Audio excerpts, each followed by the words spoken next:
Hello everyone, I am Tanuja, your chemistry mentor. तो आज की सीरीज में हम शुरू करने वाले हैं थर्मोडायनामिक्स की सीरीज। आज हम पढ़ेंगे थर्मोडायनामिक्स के लिए पार्ट 1।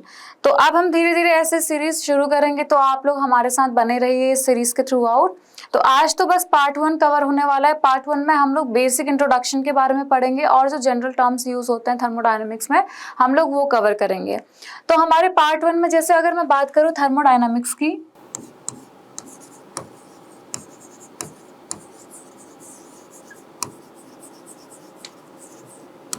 तो थर्मोडायनेमिक्स दो वर्ड से मिलके बना हुआ है। थर्म का मतलब होता है हीट और डायनामिक्स का मतलब होगा फ्लो, यानी कि थर्मोडायनेमिक्स डील करती है हीट और फ्लो के साथ।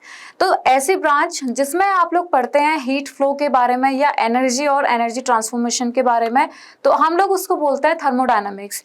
तो it deals with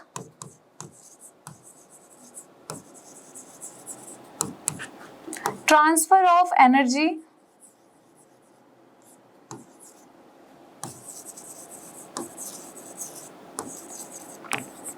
and energy flow. तो जो ब्रांच या जो भी ब्रांच आपको ये बताएगा कि एनर्जी फ्लो कैसे हो रहा है from high temperature to low temperature, तो इस ब्रांच को हम बोलेंगे थर्मोडायनामिक्स, क्योंकि उसके नाम में ही छुपा हुआ है कि आपको हीट के फ्लो की स्टडी करनी है। तो those branch which study about the heat of flow of heat, तो हम लोग इसमें क्या पढ़ेंगे, फ्लो ऑफ हीट के बारे में।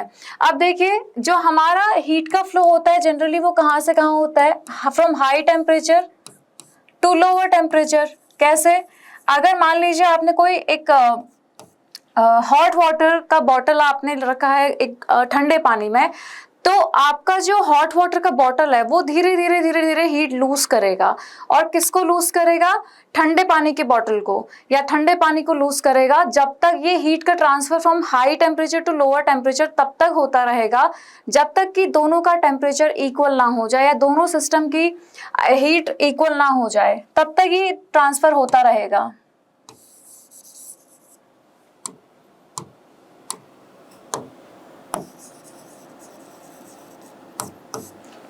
तो हॉट वाटर बॉडीज अपनी हीट ट्रांसफर करती हैं लोअर हीट वाली बॉडीज को, और दोनों का टेम्परेचर या हीट जब तक इक्वल नहीं हो जाता है तब तक आपको रुकना नहीं है, तब तक ये प्रोसेस रुकेगी नहीं। तो इसका जो फ्लो है या इस फ्लो की जो स्टडी है, इस हीट का ट्रांसफॉर्मेशन है, इसको हम बोलते हैं थर्मोडायनेमिक्स। यानी कि जिस ब्रांच के अंदर हम लोग स्टडी करेंगे उसको हमने क्या बोला, थर्मोडायनेमिक्स। अब देखते हैं जनरल टर्म्स। आपको थर्मोडायनेमिक्स में कुछ जनरल टर्म्स पढ़ने हैं।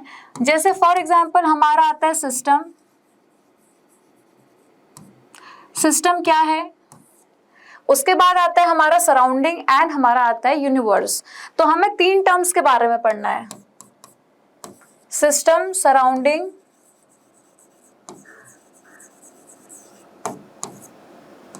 And universe.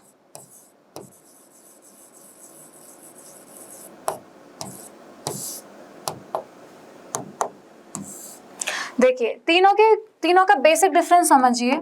सिस्टम क्या होता है? जो चीज अंडर ऑब्जर्वेशन है, जिस चीज को आपने ऑब्जर्वेशन में रखा हुआ है, जिस चीज की आपको स्टडी करनी है, उसको आप क्या बोलते हैं? उसको आप बोलते हैं सिस्टम।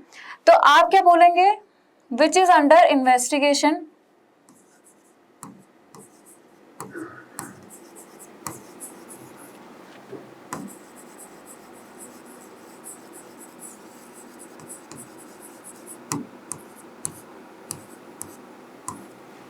ठीक है, तो जो चीज अंडर इन्वेस्टिगेशन है उसको हम बोलते हैं वो है हमारा सिस्टम। तो जिस चीज की आपको स्टडी करनी है, मान लीजिए मेरे को इस क्लासरूम के अंदर, आपका जो क्लासरूम है उसके अंदर मेरे को उस क्लासरूम के प्रेशर, टेम्परेचर, वॉल्यूम या जो एनर्जी टर्म्स है उनकी स्टडी करनी है, तो वो क्लासरूम क्या हो गया? आपका सिस्टम हो गया। उसके अलावा पूरी दुनिया आपके लिए सराउंडिंग हो गई। ठीक है, तो सराउंडिंग के लिए आप क्या बोलोगे? Other than system. Other than system जो भी चीज होती है वो होती है आपका सराउंडिंग। ठीक है, तो इसके हम स्टडी करते हैं सिस्टम की। सराउंडिंग होता है अदर देन सिस्टम। अब यूनिवर्स क्या होता है? देखिए, सिस्टम प्लस सराउंडिंग मिलके बनाता है यूनिवर्स। सिस्टम प्लस सराउंडिंग मिलके बनाएगा यूनिवर्स।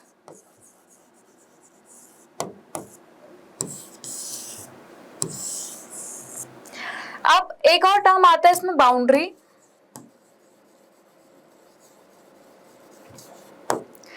बाउंड्री देखिए, बाउंड्री क्या है? जब आप क्लासरूम के अंदर हैं और क्लासरूम को बाहर की दुनिया से कौन अलग कर रहा है? वॉल। तो वॉल उसके लिए क्या हो गई? बाउंड्री हो गई। तो आपका जो बाउंड्री है, इट कैन बी रियल और as well as it can be imaginary.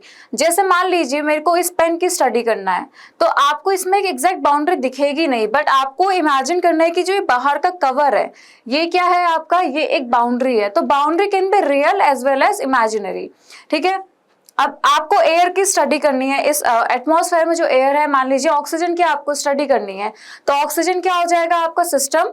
बाकी सब चीजें आपका सराउंडिंग हो जाएगी। तो यहाँ पे बाउंड्री क्या है? इमेजिनरी है। तो आपको इमेजिन करना पड़ेगा कि वहां पे एक बाउंड्री एग्जिस्ट कर रही है।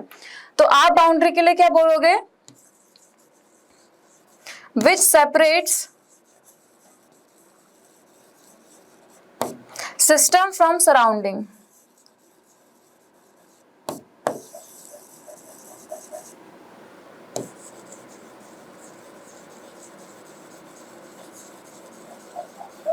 तो इसको हम बोलते हैं बाउंड्री। तो it can be real as well as it can be imaginary. It can be real और imaginary.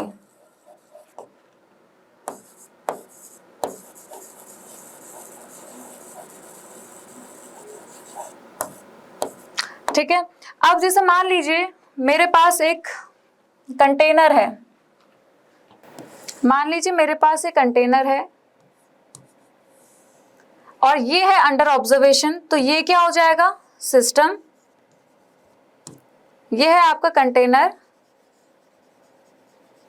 Which is under observation. तो ये हो जाएगा आपका सिस्टम। इसके बाहर की सारी चीजें क्या बोलेंगे आप? सराउंडिंग। और ये वॉल जो कि सिस्टम और सराउंडिंग को सेपरेट कर रही है, इसको आप क्या बोलते हो? Boundary. Boundary it can be real imaginary. यहाँ पे तो ये रियल है, जो मैंने बनाई है ये रियल है, बट अगर कभी आपको ना दी हो और आपको दिख ना रही हो, तो आप क्या बोलेंगे कि हाँ यहाँ पे बाउंड्री है, आपको इमेजिन करना पड़ेगा।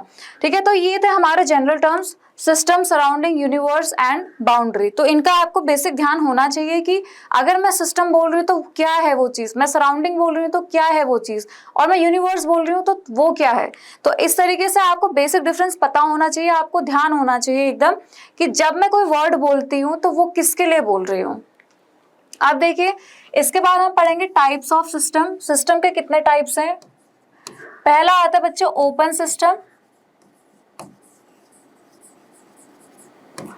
ओपन सिस्टम किसको बोलते हैं? एक एग्जाम्पल लेते हैं। आपके पास एक कप ऑफ टी है, मतलब एक कप है, उसमें कॉफी या चाय रखी है, जो भी आप मानते हैं, जो आपको पसंद है वो रख लीजिए। एक कप है, उसमें चाय है, तो वहां पे जो वेपर्स हो रही हैं, चाय में पानी होता है, तो उसमें जो वेपर्स हैं वो लगातार इवापोरेट होती हैं। तो यानी कि मास क्या हो रहा है? कप में से जो चाय का मास है वो थोड़ा थोड़ा कम हो रहा है। अब उसके बाद चाय पहले गर्म थी, अगर आपने थोड़ी देर उसको ऐसे रख दिया तो अब वो ठंडी हो जाएगी। यानी कि mass as well as energy क्या हो रही है? सराउंडिंग के साथ एक्सचेंज हो रही है। तो कप ऑफ टी आपका सिस्टम है, उसके बाहर की सारी चीजें सराउंडिंग है, उसको आपने सराउंडिंग मान लिया। तो सिस्टम और सराउंडिंग के बीच में मास का और एनर्जी का एक्सचेंज हो रहा है। ठीक है।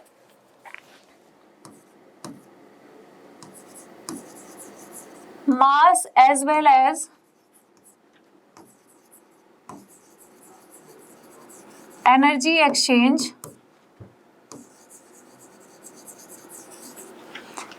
between system and surrounding।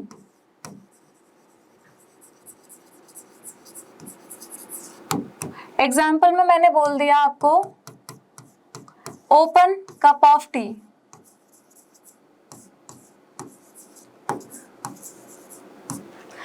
ठीक है। ये तो यानी कि अगर मान लीजिए ये आपका सिस्टम है, इसमें चाय कुछ रखा हुआ है, तो यहाँ पे मास का एज वेल एज एनर्जी का एक्सचेंज होगा।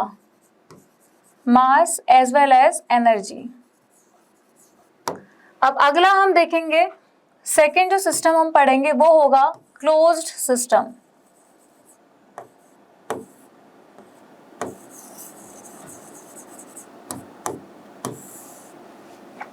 क्लोज सिस्टम क्या है देखते हैं। आपने कप ऑफ टी, जो ओपन कप ऑफ टी था, उसके ऊपर प्लेट रख दी। अब क्या होगा, जो वेपर्स थी, वेपर्स उस सिस्टम के अंदर ही रही, लेकिन क्या जो हीट थी वो रिलीज नहीं हुई? क्या जो चाय थी वो ठंडी नहीं होगी? वो बिल्कुल ठंडी होगी। तो इसका मतलब है मास एक्सचेंज तो नहीं हो रहा है, लेकिन आपका एनर्जी एक्सचेंज अभी भी हो रहा है। तो क्लोज सिस्टम क्या हो गया, इसमें mass is not exchanged but energy can be exchanged.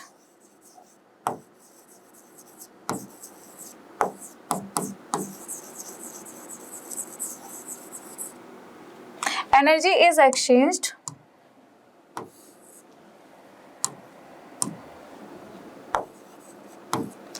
example, closed cup of tea,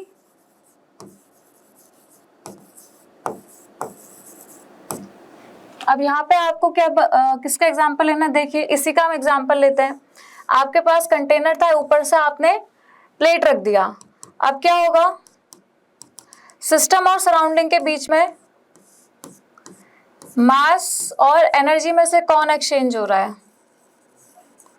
energy तो हो रही है बट मास एक्सचेंज नहीं हो रहा है, तो मास can not B exchanged in close system. अब देखते हैं हमारा अगला सिस्टम। अगला सिस्टम है isolated system.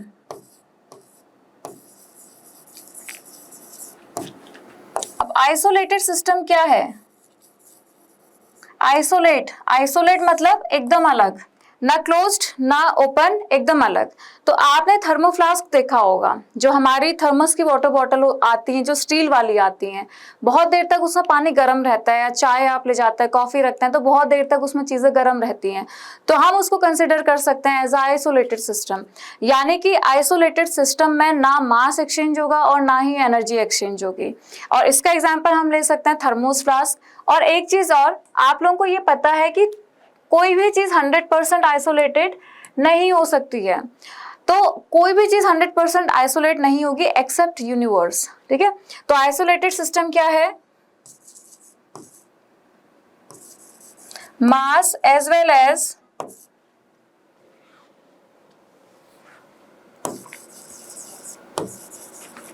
Energy can not B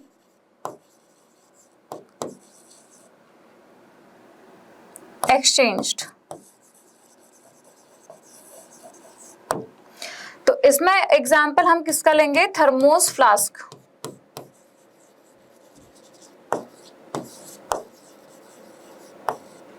ठीक है, तो इसको अगर मैं बनाऊं, इसका डायग्राम,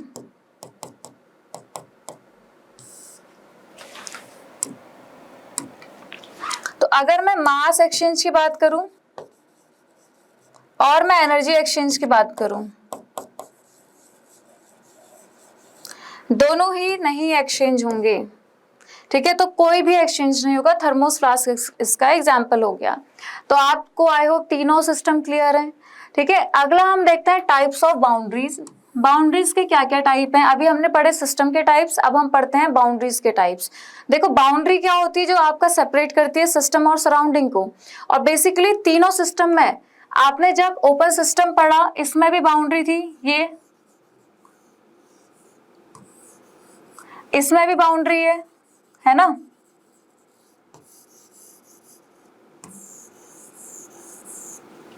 और इसमें भी बाउंड्री है। तो बाउंड्री क्या है, जिसमें जो सिस्टम और सराउंडिंग को सेपरेट करती है।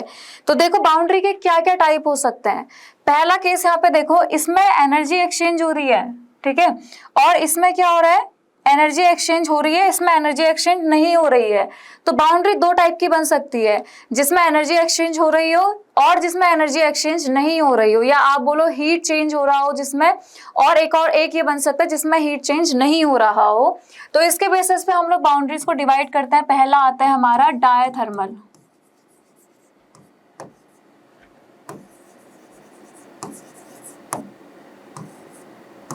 डायथर्मल क्या होता है,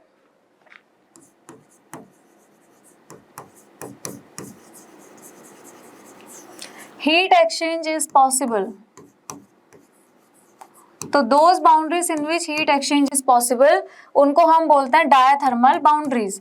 तो इनमें से डायथर्मल बाउंड्रीज कौन सी हो गई?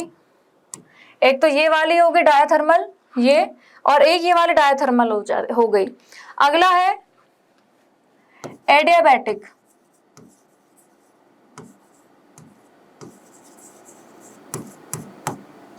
अब देखिए एडियाबैटिक बाउंड्रीज क्या है। देखिए यहाँ पे एनर्जी एक्सचेंज नहीं हो रहा है, यानी कि हीट कांस्टेंट है, हीट एक्सचेंज नहीं हो रही है, तो इसको हम बोलते हैं adiabatic boundaries. That means heat exchange is not possible. In these boundaries heat exchange is not possible.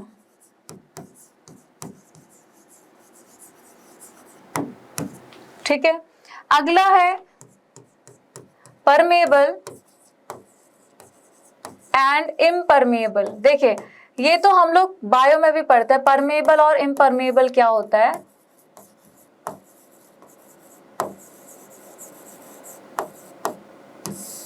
Permeable क्या है? जिसमें मास एक्सचेंज इज पॉसिबल,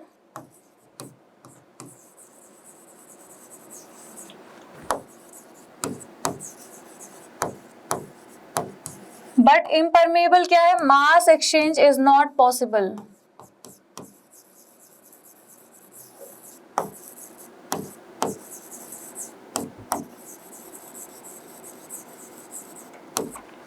ठीक है, तो इन सारी बाउंड्रीज के बेसिस पे आप यहाँ पे डिफाइन कर सकते हो। ये वाली कौन सी हो जाएगी जिसमें एनर्जी एक्सचेंज पॉसिबल है?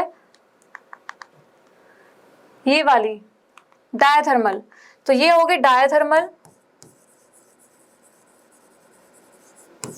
ये भी डायथर्मल, और ये वाली कौन सी हो जाएगी? एडियाबैटिक।